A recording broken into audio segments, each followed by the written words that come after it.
Peddi glimpse Tollywood లో రికార్డులను బద్దలు కొడుతోంది. దేవరా పుష్ప 2 రికార్డులను తిరగరాస్తూ సరికొత్త రికార్డులను సృష్టిస్తోంది. పెద్ది గ్లిమ్స్ ఒకవైపు రికార్డుల మీద రికార్డులను తిరగరాస్తుంటే మరోవైపు హీరో రామ్ చరణ్ ను మాత్రం ఓ మ్యూజిక్ నీడలా వెంటాడుతోంది. ఇందుకీ ఆ మ్యూజిక్ ఏంటి? చెర్రీని ఆ మ్యూజిక్ ఎందుకు నీడలా వెంటాడుతోంది? Watch the story.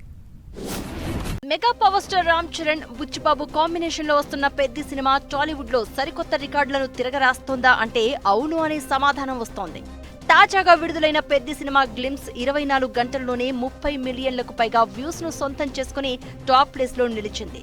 Peddi glimpse 21 గంటల్లోనే 30.8 మిలియన్ల వ్యూస్ ను తన ఖాతాలో వేసుకుంది. దీంతో ఇప్పటి వరకు టాప్ లో ఉన్న దేవరా పుష్ప 2 రికార్డులను దాటేసింది. ఇంతవరకు బాగానే ఉన్న ఓ విషయం మాత్రం మెగా రామ్ చరణ్ ను తెగ ఇబ్బంది పెట్టేస్తుందట. పెద్ది సినిమా ఫస్ట్ లుక్ వచ్చినప్పుడు అచ్చం పుష్ప 2 లుక్ లా ఉందనే కామెంట్స్ వినిపించాయట. ఈ విషయంలో బన్నీ ఫ్యాన్స్, చరణ్ ఫ్యాన్స్ మధ్య సోషల్ మీడియాలో కాస్త చర్చ కూడా జరిగిందట. అయితే శ్రీరామనవమి సందర్భంగా రిలీజ్ అయిన గ్లిమ్స్ పై కూడా సోషల్ మీడియాలో పెద్ద ఎత్తున డిస్కషన్స్ జరుగుతున్నాయి.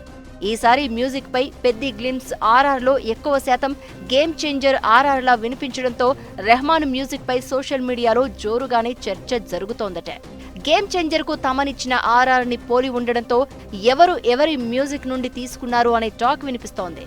2 సినిమాల్లో కూడా చరణే నటించడంతో మళ్లీ గేమ్ చేంజర్ ఆర్ఆర్ ఎందుకు అంటున్నారు. ఇప్పుడు రెహమాన్ మ్యూజిక్ పై కూడా కామెంట్స్ వినిపిస్తున్నాయి. అంటే సైలెంట్ గా తమన్ ఇచ్చాడా, రెహమానే ఇచ్చాడా అంటున్నారు ఫ్యాన్స్. పెద్ది గ్లిమ్స్ కు తెలుగులో మంచి వ్యూస్ వచ్చి సరికొత్త రికార్డులను తిరగరాసినా మిగిలిన భాషల్లో మాత్రం అంతగా వ్యూస్ సాధించలేకపోయింది.